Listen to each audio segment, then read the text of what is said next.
Hi friends, তোমরা সবাই কেমন আছো? আশা করি ভালো আছো। দেখো, এখানে দেখো পাবদা মাছ রান্না করব। পাবদা মাছে নুন হলুদ মাখিয়ে নিয়েছি, বড়ি, কালো জিরে, কাঁচা লঙ্কা, আর এখানে দেখো ধনে জিরে গুঁড়ো, লঙ্কার গুঁড়ো, হলুদের গুঁড়ো দিয়ে একটা পেস্ট তৈরি করেছি। কাঁচা লঙ্কাটা আনতে ভুলে গেছি, পরে দিয়ে দেবো। হ্যাঁ, আর এখানে দেখো ঢ্যাঁড়স দিয়ে আলু দিয়ে তরকারি করব। এইটাই আমি আজকে রান্না করব। বড্ড গরম পড়েছে বন্ধুরা, আর পারছি না গো গরমে। তোমাদের কিরকম কষ্ট হচ্ছে জানাবে, ঠিক আছে? আর দেখো একটা হালকা করেই আমি ঝোলটা রান্না করব, কারণ এত গরমে আর বেশি রিচ করব না রান্না। ঠিক আছে, চলো রান্নাটা শুরু করা যাক। হাই ফ্রেন্ডস, দেখো রান্না করতে চলে এলাম। এই দেখো এখানে আমি পাবদা মাছ গুছিয়ে নিয়েছি, বড়ি, কালো জিরে, আর এখানে দেখো আমি ঢ্যাঁড়সটাকেও গুছিয়ে নিয়েছি।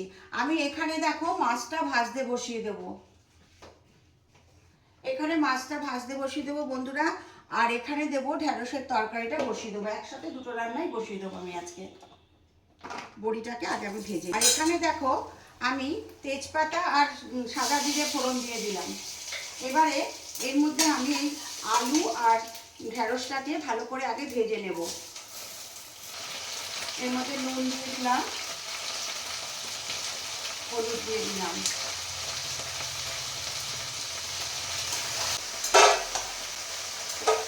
বড়িটা ভেজে তুলে নিলাম। এবারে দেখো আমি এর মধ্যে পাবদা মাছটা ভেজে নেব।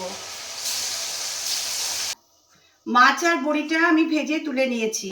এবারে আমি দেখো এর মধ্যে কালো জিরে, কাঁচা লঙ্কা দিয়ে দিলাম।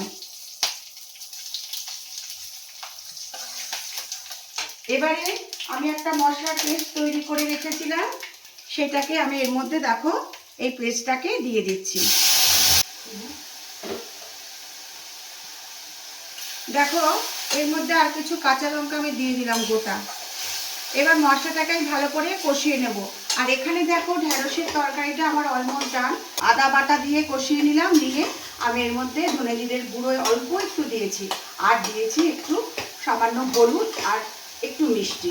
এই দিয়ে আমি দেখো ঢ্যাঁড়সের তরকারিটা আমার হয়ে গেছে, কষানো হয়ে গেছে। এতে আমি এবার একটুখানি জল দেব, দিলে আমার ঢ্যাঁড়সের তরকারিটা রান্না হয়ে যাবে। ঢ্যাঁড়সের তরকারিটা আমার অলমোস্ট ডান।